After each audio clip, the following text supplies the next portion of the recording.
الشيطان الرجيم. بسم الله الرحمن الرحيم. أو كالذي مر على قرية وهي خاوية على عروشها قال أنى يحيي هذه الله بعد موتها فأماته الله 100 عام ثم بعثه قال كم لبثت؟ قال لبثت يوما أو بعض يوم قال بل لبثت 100 عام فانظر إلى طعامك وشرابك لم يتسنه وانظر إلى حمارك ولنجعلك آية للناس وانظر إلى العظام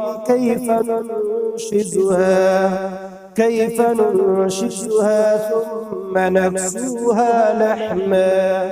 فلما تبين له قال أعلم أن الله على كل شيء قدير. پچھلی آیات کے اندر حضرت ابراہیم علیہ السلام نے نمرود کے سامنے جو دلیل پیش کی تھی کہ نمرود نے پوچھا تھا کہ تمہارا رب کیا کرتا ہے. حضرت ابراہیم علیہ السلام نے فرمایا تھا کہ میرا رب وہ ہے جو زندگی بخشتا ہے اور پھر موت دیتا ہے،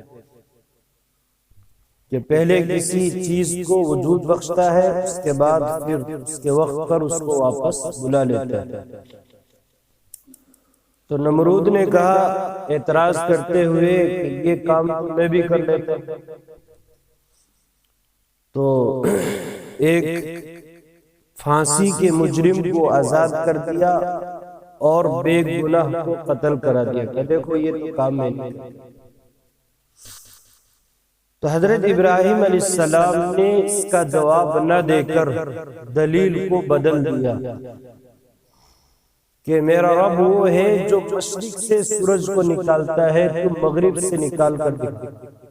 وہ ہکا بکا رہ گئے. اب کوئی اشکال یہاں پر ہو سکتا تھا کہ حضرت ابراہیم علیہ السلام نے جو دلیل بدلی ہے گویا کہ پہلی دلیل کمزور تھی. تو اس اشکال کو دور کرنے کے لیے اللہ نے اس آیت کے اندر ایک واقعہ بیان کیا ہے جس سے یہ پتا چلتا ہے کہ حضرت ابراہیم علیہ السلام نے جو دلیل پیش کی تھی وہ بڑی مضبوط دلیل تھی کہ مارنا اور جلانا وہ نہیں ہے جو نمرود نے کر کے دکھایا، بلکہ مارنا اور جلانا وہ ہے جو اس آیت کے اندر، اس واقعے کے اندر اللہ نے بیان کیا ہے کہ بخت نصر نے روایات مختلف ہے کون سی بستی ہے اور وہ بستی پر گزرنے والا کون شخص ہے. تو ایک قول کے مطابق بخت نصر نے بیت المقدس جو بستی ہے اس کو ویران کر دیا، وہاں کے رہنے والوں کو مار دیا، کچھ لوگ بھاگ گئے اور ان کے مکانات اور گھر وغیرہ سب جو ہے توڑا پھوڑا دیے اور وہ بستی بالکل ویران ہو گئی. اس کے بعد میں اس بستی کے پاس سے ایک بزرگ گزرتے ہیں. اس بزرگ کے بارے میں بھی کئی قول ہے. زیادہ مشہور قول حضرت عزیر علیہ السلام کا ہے کہ حضرت عزیر علیہ السلام اپنے گدھے پر سوار ہو کر اور اپنا کھانا اور توشہ لے کر اس بستی پر گزرے ہیں. تو جب اس بستی کو دیکھا کہ بالکل ویران پڑی ہے اور یہاں کے لوگ مرے ہوئے ہیں اور بستی بالکل اجڑ چکی ہے، تو دل کے اندر ایک خیال پیدا ہوا کہ یہ بستی پھر سے کیسے آباد ہوگی، یہاں کے مرے لوگ کیسے زندہ ہوگا. حالانکہ یقین تھا لیکن ظاہری اعتبار سے ایسا لگ رہا تھا اور وہ اس طریقے سے اس کو ویران و برباد کر دیا تھا، ایک خیال پیدا ہوا تھا۔ تو پھر اس کے بعد میں حضرت عزیر اپنے گدھے سے نیچے اترے، کچھ آرام کر لے۔ تو آرام کرنے کے لیے تھوڑے لیٹے، لیٹنے کے بعد اللہ نے وہیں کو موت دے دی۔ تو جب سورج نکل رہا تھا اس وقت کا واقعہ ہے کہ اس وقت ان کو موت آئی ہے۔ اس کے بعد میں 70 سال کے بعد میں بیت المقدس پھر آباد ہو گیا، وہ بستی جو بھی تھی پھر آباد ہو گئی، چمک دمک رونق یعنی جو جیسے پہلے تھی اس سے بھی زیادہ شاندار ہوگی، اور جو لوگ بھاگے ہوئے تھے وہ اس بستی کے اندر آ گئے، اللہ نے پھر سے اس بستی کا نظام چلایا۔ 100 سال کے بعد میں اللہ نے اس بزرگ کو دوبارہ زندہ کیا۔ زندہ کرنے کے بعد اس سے پوچھا کہ تم کتنے دن جو ہے ٹھہرے رہے ہو، کتنے دن تم نے آرام کیا ہے؟ تو یہ واقعہ جو پیش آیا تھا مرنے کا، یہ سورج جب چڑھ رہا تھا اس وقت کا واقعہ ہے، اور 100 سال کے بعد جو اس کو زندہ کیا ہے تو سورج ڈھل رہا تھا، اس وقت زندہ کیا تھا۔ تو اس نے دیکھا سورج کی طرف کہ میں تو سویا تھا جب سورج نکل رہا تھا، چڑھ رہا تھا، اور ابھی سورج غروب ہونے پر ہے، تو کہا کہ دن کے تھوڑا سا حصہ میں ٹھہرا ہوں، یا پورا دن میں ٹھہر گیا ہوں۔ تو کہا کہ نہیں، 100 سال تک تم ٹھہرے رہے ہو، 100 سال تک تم آرام کر رہے ہو۔ دیکھو کھانے والی چیز بہت جلدی بگڑ جاتی ہے، تو ان کے پاس انگور تھے اور شیرہ تھا اور انجیر تھی کہ دیکھو اپنے کھانے کی طرف بالکل کچھ نہیں ہوا ہے۔ گدھا 20 سال کے اندر مر جاتا، 20 سال تک زندہ رہا کہ اپنے گدھے کو دیکھو، گدھا ان کا بالکل ختم ہو چکا تھا، ہڈیاں جو کچھ نہیں تھی۔ کہ اب دیکھو ہماری قدرت کو، ہم کس طریقے سے گدھے کو زندہ کرتے ہیں، ان کی ایک ایک ہڈیوں کو دیکھو اور ان کی کھال کو دیکھو اور گوشت کو دیکھو کس طریقے سے چڑھاتے ہیں۔ تو اس واقعے سے پوری انسانیت کو سبق دینا تھا کہ جو لوگ بھی مرنے کے بعد دوبارہ زندہ ہونے کے منکر ہے، ان کے لیے سب سے مضبوط دلیل ہے کہ اللہ تعالیٰ اس طریقے سے مردوں کو زندہ کرتے ہیں۔ 100 سال تک ان کو مارے رکھا اور اللہ اس کو زندہ کرتے ہیں، اور گدھا بالکل گل سڑ گیا تھا، اس کا وجود ہی نہیں، لیکن اللہ نے گدھے کو دوبارہ زندہ کر کے دکھایا، اور پھر جو ہے وہ اپنی آواز نکالنے لگا، اور حضرت جو اس وہ بزرگ تھے ان کو بالکل یقین آ گیا، اور اس واقعے کے ذریعے سے پوری دنیا کے لیے ایک ثبوت اور یہ دلیل بن گئی۔ یا نہ دیکھا تو نے اس شخص کو کہ گزرا وہ ایک شہر پر،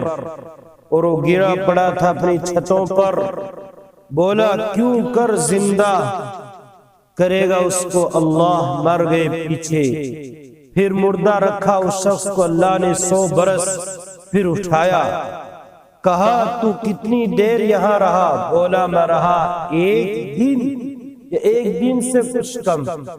ایک دن یا ایک دن سے کچھ کم، کیونکہ اس دن جب نکل رہا تھا اس وقت ان کو موت آئی تھی، اور چڑھ رہا تھا اس وقت زندہ کر دیے گئے، اس لیے وہ سوچے کہ ایک دن یا ایک دن سے کچھ۔ کہا نہیں بلکہ تو رہا 100 برس، اب دیکھ اپنا کھانا اور پینا سڑ نہیں گیا، بالکل صحیح ہے، سڑا نہیں، اور دیکھ اپنے گدھے کو، اور ہم نے تجھ کو نمونہ بنانا چاہا ہے۔ یہ واقعہ دکھا کر ہم نمونہ بنانا چاہ رہے تھے پوری دنیا کے لیے کہ جو بھی موت کے بعد زندہ ہونے کے منکر ہے ان کو پتہ چل جائے کہ موت کے بعد اللہ کے لیے زندہ کرنا کوئی مشکل نہیں، اور ہم نے تجھ کو نمونہ بنانا چاہا لوگوں کے واسطے، اور دیکھ ہڈیوں کی طرف گدھے کی ہڈیوں کی طرف کہ ہم ان کو کس طرح ابھار کر جوڑ دیتے ہیں، پھر ان پر پہناتے ہیں گوشت، پھر جب اس پر ظاہر ہوا یہ حال تو کہہ اٹھا کہ مجھ کو معلوم ہے کہ بے شک اللہ ہر چیز پر قادر ہے۔ آگے بھی حضرت ابراہیم علیہ السلام کا واقعہ، یہ واقعہ نمرود کے واقعے سے یا تو پہلے کا ہے یا بعد میں پہلے کا ہے، یعنی اللہ تعالیٰ نے بالکل دکھا کر آنکھوں دیکھا حال حضرت ابراہیم علیہ السلام نے نمرود سے کہا تھا کہ میں دیکھ چکا ہوں کہ اللہ تعالیٰ مردوں کو کس طرح زندہ کرتے ہیں۔ تو حضرت ابراہیم علیہ السلام نے ایک مرتبہ اللہ سے کہا کہ اللہ مجھے بالکل یقین ہے آپ کی ذات پر، آپ مردوں کو زندہ کر دیتے ہیں، لیکن میں آپ کو دیکھا حال دیکھنا چاہتا ہوں، آنکھ سے مجھے دکھا دو کس طریقے سے زندہ کرتا، تاکہ میرے دل کو اطمینان ہو جائے، میرے دل کو بھی تسلی ہو جائے، اور آنکھ سے جو چیز دیکھی جاتی ہے نا تو وہ زیادہ جو ہے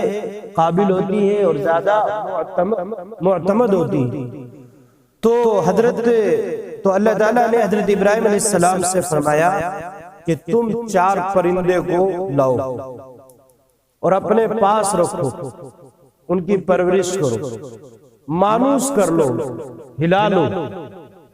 ایک دم مانوس ہو جائے، وہ تمہارے ساتھ ہل جائے وہ، اور جب بھی تم بلانے پر آ جائے تم اچھی طریقے سے کو پہچان لو، جب اس طریقے سے ہو جائے تو پھر تم ان کو ذبح کرو، ذبح کرنے کے بعد ان کے ٹکڑے ٹکڑے کر دو، قیمہ بنا دو، اور 4 پرندوں کو ملا دو آپس میں، ان کا گوشت، اس کی ہڈیاں، ان کے پر سارے قیمہ بنا کر آپس میں ملا دو، پھر 4 پہاڑوں پر الگ الگ رکھ دو، اس پہاڑ پر تھوڑا، اس پہاڑ پر تھوڑا، 4 جگہ تقسیم کر کے 4 پہاڑوں پر رکھ دو، پھر بلاؤ اپنی طرف ایک ایک پرندے کا نام لے کر، پھر دیکھنا کس طریقے سے زندہ ہو کر تمہارے پاس کہ ہم اس طریقے سے مردوں کو زندہ کریں، 100 سال بھی، 1000 سال، 2000 سال، 50,000 سال کا بھی مرا ہوا ہوگا، اور اس کی ہڈیاں اور اس کی جو ہے ذرات ہوا میں اڑ جائیں، مٹی میں مل جائیں، پھر بھی ہم زندہ کر کے دکھا دیں۔ اللہ کے لیے کوئی مشکل نہیں، جس چیز کو اللہ پہلے پیدا کر چکا ہے دوبارہ اس کے لیے زندہ کرنا، پیدا کرنا کیا مشکل ہے۔ تو پرندے کیا تھے؟ روایات مختلف ہیں، الگ الگ مفسرین نے بیان کیا، لیکن زیادہ تر یہ بتایا جاتا ہے ایک کبوتر تھا، ایک کوا تھا، ایک مور تھا، ایک مرغ تھا، کہ یہ 4 پرندے تھے، ان کو ذبح کر کے پہاڑ پر رکھے اور پھر جو ہے اپنی طرف بلائے تو وہ ایک دوسرے کے پر اور کھال اور گوشت ہڈیاں ایک دوسرے کے پاس پہنچتی رہی، منتقل ہوتی رہی، اور پرندہ بن کر حضرت ابراہیم علیہ السلام کے پاس پہنچا۔ وَإِذْ قَالَ إِبْرَاهِيمُ رَبِّ أَرِنِي كَيْفَ تُحْيِي الْمَوْتَى قَالَ أَوَلَمْ تُؤْمِنْ قَالَ بَلَى وَلَكِنْ لِيَطْمَئِنَّ قَلْبِي قَالَ فَخُذْ أَرْبَعَةً مِّنَ الطَّيْرِ فَصُرْهُنَّ إِلَيْكَ ثُمَّ اجْعَلْ عَلَى كُلِّ جَبَلٍ مِّنْهُنَّ جُزْءًا ثُمَّ ادْعُهُنَّ يَأْتِينَكَ سَعْيًا